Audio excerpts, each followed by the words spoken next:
Bonjour à tous et bienvenue sur Symbole Vidéo. Je suis Orkwild et je suis en compagnie de Sod. Salut! Aujourd'hui on se retrouve pour parler du 5e épisode de Obi-Wan Kenobi. Je vais commencer par te demander ce qu'en pense le grand public, comment ça a évolué avec l'épisode 4. Alors ça n'a pas évolué dans le bon sens malheureusement. On a côté métacritique, on était à 78 la semaine dernière, on passe à 71, donc on recule de 7 points. Et côté Allociné, toujours avec des notes harmonisées pour se comprendre, on passe d'une note grand public de 66 à 64. Moi, ce que j'en tire cette semaine par rapport aux 4 premiers épisodes, c'est que les fans de la première heure, vraiment les fans hardcore qui ont vu toutes les séries, les dessins animés, etc., ils sont vraiment très énervés, trouvent qu'il y a trop d'incohérences, il y a des scénars qui n'ont pas de sens. Et côté grand public, je suis allé faire un tour sur YouTube et pas mal de critiques n'aimaient pas l'épisode 4. Et il y a quand même beaucoup de commentaires, c'était moi en fait j'ai bien aimé l'épisode 4, il était mieux que les précédents. Donc voilà, on est vraiment sur des avis très partagés. Soit on aime bien la série et on voit bien qu'il y a des soucis, vraiment des choses qui ne vont pas du tout, mais on passe un bon moment. Et de l'autre côté, des fans qui sont vraiment... il faudrait limite arrêter, supprimer Obi-Wan Kenobi et puis parler d'autre chose, quoi. Voilà. Ah ouais, ok. Et côté news, ça donne quoi depuis la semaine dernière? On a des nouvelles affiches pour Tala, le robot porteur, et Ruken, le contrebandier de l'épisode 4. Ensuite, on avait une petite rumeur comme quoi dans le tombeau, on a 2 Jedi importants. Alors, je n'ai pas les noms, mais on peut les trouver sur internet. Mais pour certains, on voyait Mace Windu dans le tombeau, sauf que Mace Windu a la main droite coupée par Anakin Skywalker dans l'épisode 3, donc le film 3, préquel, et là, dans l'image, on voit bien qu'il a ses 2 mains, donc ça n'a pas l'air d'être Mace Windu. Ça pourrait être une fausse main, ils en font pas mal. Ben justement, on n'a pas d'informations, ça pourrait être lui, mais peut-être pas. Voilà tout ce que je pouvais dire pour les critiques et les nouvelles. Ok, merci beaucoup Sod. On va maintenant pouvoir parler de l'épisode 5. Et on a beaucoup de choses à dire. Orkwild, qu'est-ce que tu en as pensé de cet épisode 5 ? Je suis pas contente. Il y a trop de choses qui vont pas. Les idées de base étaient plutôt bonnes. On aurait pu faire quelque chose de très bien avec tout ça. Mais il y a beaucoup trop de moments où j'ai dit mais pourquoi ? Pourquoi ils font ça ? Pourquoi ? Et du coup, c'est vraiment dommage. Ouais, en fait, cet épisode est un véritable gâchis. C'était un nid à bonnes idées. Et du coup, on clôture aussi quelques intrigues. On a notamment Reva, où ça... On sait enfin que c'était la novice du tout début, qu'en réalité, c'est pas vraiment une méchante, qu'elle est là pour se venger de Vador parce qu'il a tué tous les novices qu'elle considérait comme sa famille. Mais la façon dont cette intrigue est close, je suis désolée, ça va pas. Tout le long en fait, parce que on nous montre dès le début qu'elle est vraiment méchante, qu'elle coupe des mains. On a un épisode 4 où elle veut torturer Leia et elle va le faire, mais pour certains c'était un peu trop long. Oui, c'était à reculons, mais enfin, pour certains, c'était qu'elle allait quand même le faire à la fin. Voilà, c'est ça. Et là, une petite discussion, et la voilà partie pour le camp des gentils. Obi-Wan lui dit « Ah, je sais que tu es gentil. Ok, je t'aide. » C'est ça. Et puis, il y a déjà Reva, mais il y a d'autres choses, il y a d'autres points qu'on va détailler après, mais il y a des passages qui nous sortent totalement de la série, comme dans l'épisode 1 avec la forêt, comme dans l'épisode 2 avec la course-poursuite, etc. aussi. Là, on a des passages qui n'ont aucun sens. Il y a vraiment des moments qui n'ont pas de sens. Oui, moi je me suis vraiment dit, mais il y a personne qui vérifie l'épisode. Enfin, ils ont pas quelques spectateurs tests qui regardent et qui pourraient dire non, les gars, là, ça va pas du tout. Vous pouvez pas faire ça, c'est pas du tout logique, personne ferait ça dans la vraie vie. Oui, il y a ça. Il y a des plans super stylés, par contre, vraiment qui sont vraiment géniaux et finalement qui ne servent à rien. Un Dark Vador qui va arriver, qui va retenir le vaisseau, on est en mode waouh, c'est impressionnant. La classe, la force, tout ça, waouh, il arrache une partie de la carlingue avec la force, c'est classe, mais ça sert à rien. Ouais, il y a un deuxième vaisseau derrière, c'est vraiment en mode oh là là, quel dommage. Mais on ne l'avait pas vu, on pensait qu'il y en avait qu'un. Oui, raté. Ah, c'est compliqué cet épisode. Hein. Ouais. Bon, on en parle plus en détail? Allez. Alors, cet épisode commence avec une scène du passé entre Anakin et Obi-Wan Kenobi où ils se combattent au sabre et du coup on sent bien que Anakin commence à sombrer du côté obscur, qu'il est vraiment en mode baston et pas tranquille comme les autres Jedi. Là, c'est vraiment l'une des meilleures scènes finalement qui va apparaître dans tout l'épisode. Oui, c'est le fil conducteur de l'épisode. Et pour le coup, ça c'est bien. Oui, parce que du coup, elle va nous aider à comprendre comment Vador et Obi-Wan arrivent à savoir ce que l'autre va faire grâce à cette scène. Donc pas mal, c'était une bonne idée. On revoit un peu Anakin sans du coup la combinaison de Vador. Oui, on voit qu'il est un peu rajeuni, mais il y a des gros plans sur sa tête à la fin de l'épisode où on voit quand même qu'il est plus vieux, limite, que à la fin de la préquelle où il se bat contre Obi-Wan. Donc ça fait un peu bizarre, mais ça passe. C'est quand même sympa de voir un peu Anakin sans le costume de Vador. Oui, ça et change. Un Obi-Wan qui est au sommet de sa puissance, mais qui se fait battre quand même. Mais c'est vraiment, le combat est classe, et très très bien, et ça fait plaisir de les retrouver quand même pour un flashback. C'était pas obligatoire, mais ça fait du bien. Exactement. Dans ce 5e épisode, on retrouve Aja. Oui, le faux Jedi du tout début de la série. Qui est catapulté sur Jabim, on ne sait pas comment. Coucou, c'est moi, je suis là. Finalement, on m'a laissé partir, tout va bien. Bon, on me recherche, hein, mais j'ai réussi à m'enfuir alors que j'étais confronté à l'inquisitrice. Oui, enfin, elle était pas non plus intéressée par lui, elle l'a laissé, c'était Obi-Wan qu'elle poursuivait, le reste, elle s'en foutait un petit peu. Ouais, mais t'as quand même le côté de... Mais qu'est-ce qu'il fait là, lui? Oui, qu'est-ce qu'il fait là? Et oh, il est propulsé babysitter de Leia. Obi-Wan, Aja, tu peux la surveiller, moi j'ai des trucs à faire. En parlant de Leia, son petit robot... Oui, Lola. Qui finalement a un traceur. Qui était le traceur, du coup, qu'on voit du coup à la fin de l'épisode 4. Mais a été aussi reprogrammé totalement. Voilà, elle avait aussi sa mission, ils ont réussi. Lola devient un cheval de Troie. Et sabote la base. Voilà. Alors que déjà, pour le traceur, on était un peu... Elle a eu le temps de faire ça, on s'est dit pourquoi pas. Non, mais le traceur, vraiment, on s'est dit c'est un peu gros, mais on vous l'accorde. Mais là, on peut se reprogrammer. Vraiment, déjà, première grosse incohérence de l'épisode, je trouve. À moins que poser le traceur, ils aient eu le temps de reprogrammer le robot sur toute la route, mais... ça arrive un peu comme ça, de nulle part, en mode « ha ha ha, on est trop fort !» C'est, ouais, premier truc un peu dommage. Mais bon, ça fait avancer l'histoire. On a le renouveau d'Obi-Wan Kenobi, et justement, au début, il a un rôle vraiment central quand il découvre que Dark Vador et l'Inquisitrice les suivent et qu'ils vont attaquer la base. Obi-Wan Kenobi redevient le grand leader. Redevient le meneur, c'est lui qui dit... Je sais qu'on est dans la merde, mais on va s'en sortir si on se serre les coudes. Allons-y, toi tu fais ça, toi tu fais ça, toi tu fais ça. Et là on sent qu'il reprend vraiment le rôle de général qu'il était, il donne des ordres. On a vraiment l'évolution du personnage qui était complètement déconstruit. Ça allait mieux dans l'épisode 4, justement, avec le sauvetage de Leia. Et donc là, naturellement, il va venir, il va rassurer tout le monde, prendre la parole, donner des ordres et dire c'est possible, on peut tenir la base. Il utilise la force pour repousser Reva. On s'y attend pas trop parce qu'on s'était dit la force c'est plus trop son truc, mais du coup là il le fait et pour le coup c'est un peu classe. Ça y est, en fait c'est revenu, hein. C'est comme faire du vélo, finalement la force ça s'oublie pas apparemment. Oui, visiblement. Il prend des risques, il est prêt à se livrer pour sauver tout le monde et faire diversion. Bon, ce moment était pas terrible quand même. Moi ce qui m'a choqué c'est vraiment, on envoie 2 vaisseaux, quelques Stormtroopers et puis l'Inquisitrice, et puis normalement avec 30 bonhommes elle devrait se débrouiller.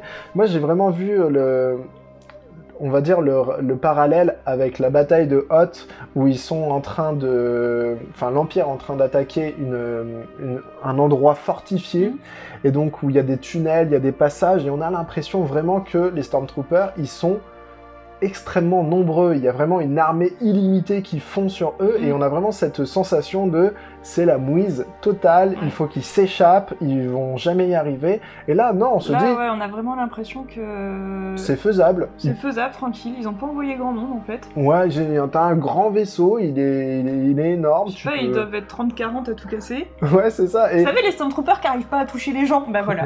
Déjà, ils savent qu'ils tirent très mal et en plus ils en envoient que 30 avec un petit canon.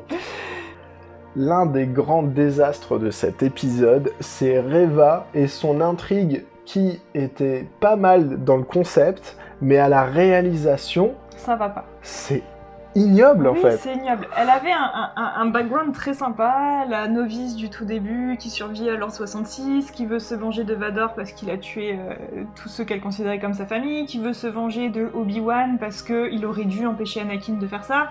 C'était des bonnes choses, c'était une bonne idée, mais c'est tellement mal utilisé. Encore une fois, c'est catapulté. On a vraiment Obi-Wan qui va sentir grâce à la Force qu'elle est pas si méchante que ça et que finalement elle poursuit une autre mission que juste être grande inquisitrice parce que ça y est, elle a reçu son insigne, c'est l'aboutissement de sa mission. Et là, on découvre qu'elle est gentille et ça sort un peu de nulle part. C'est vraiment Obi-Wan qui dit « Attends, tu savais que Anakin, c'est Vador ? Du coup, ça veut dire que... Oh, c'était toi qui était au début !»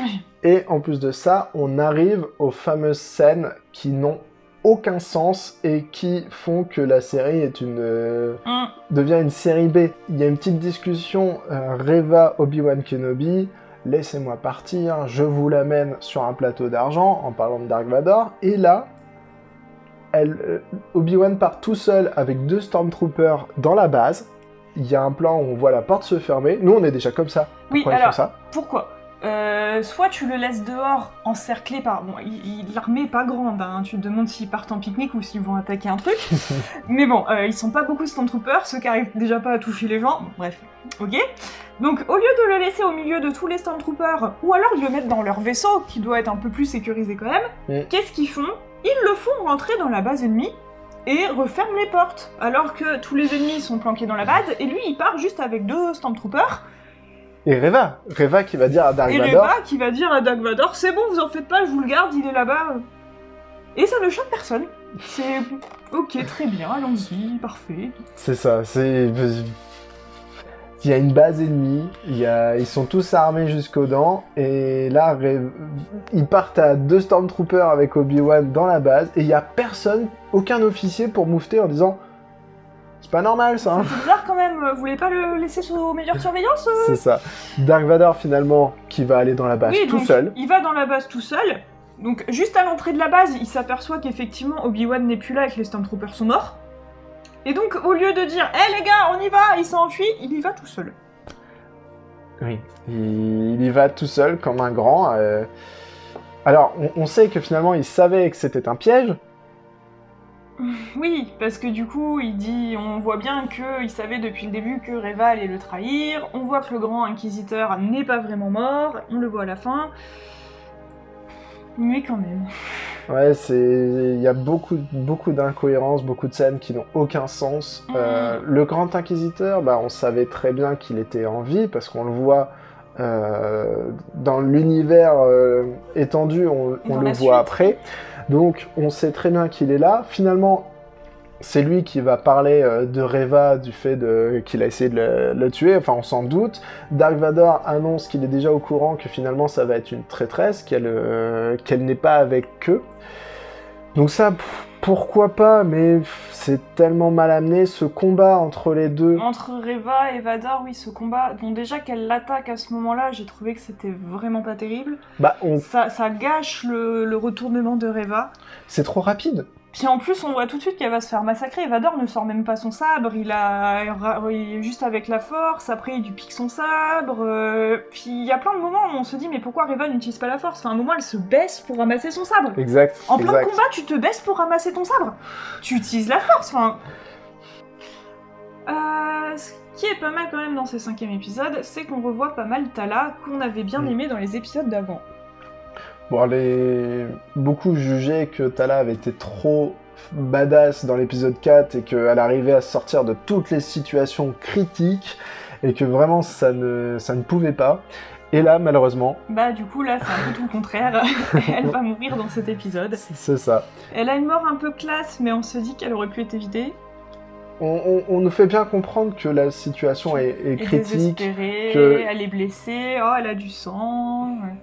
Mais enfin, moi, j'aurais pas vu ça comme ça. Elle a la grenade, elle va se faire exploser, mais pourquoi elle pouvait pas la lancer? Et pendant l'explosion, elle se taille, quoi. Surtout qu'il y a le robot porteur qui est tombé devant elle et qui la protège des tirs ennemis. Il aurait pu faire un peu bouclier. C'est ça. On n'a pas l'impression que ce soit si désespéré que ça, finalement. Oui, surtout qu'en plus, on a l'impression qu'Obi-Wan a tué tous les Stormtroopers qui étaient entre deux. Exactement.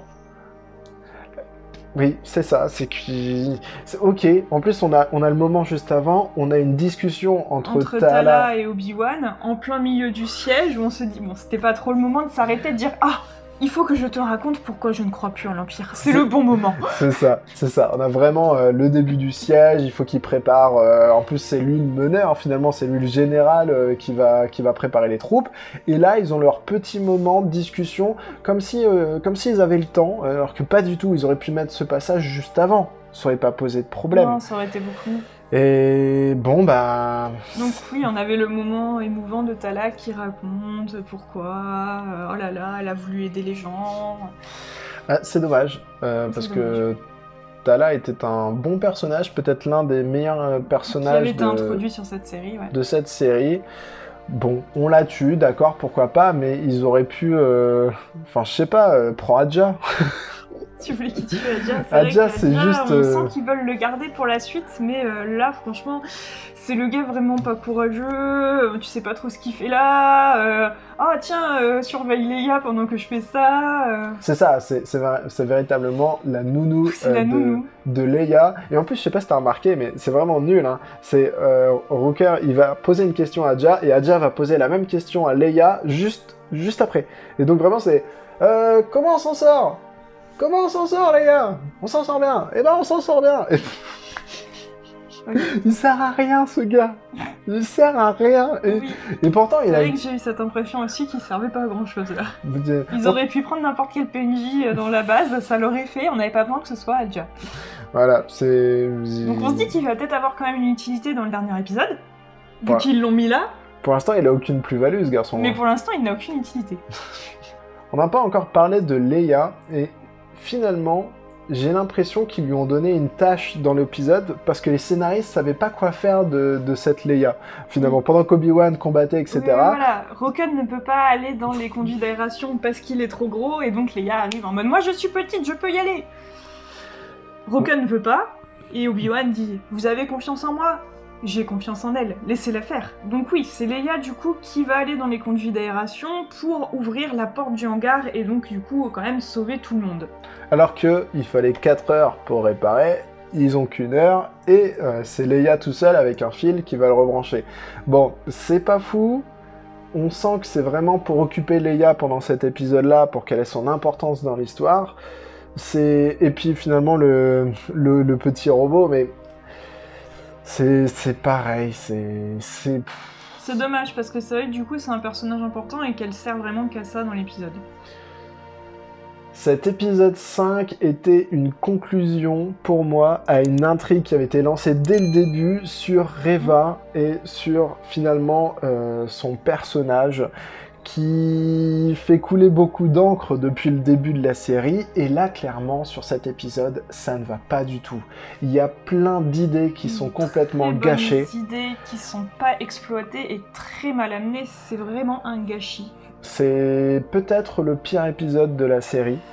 Je ne sais pas si c'est le pire, mais en tout cas, c'est un épisode, moi, qui me laisse vraiment avec de la rancœur, parce que je me dis qu'ils auraient pu vraiment faire quelque chose de bien avec ce qu'ils avaient, et ils ont bâclé ça, et...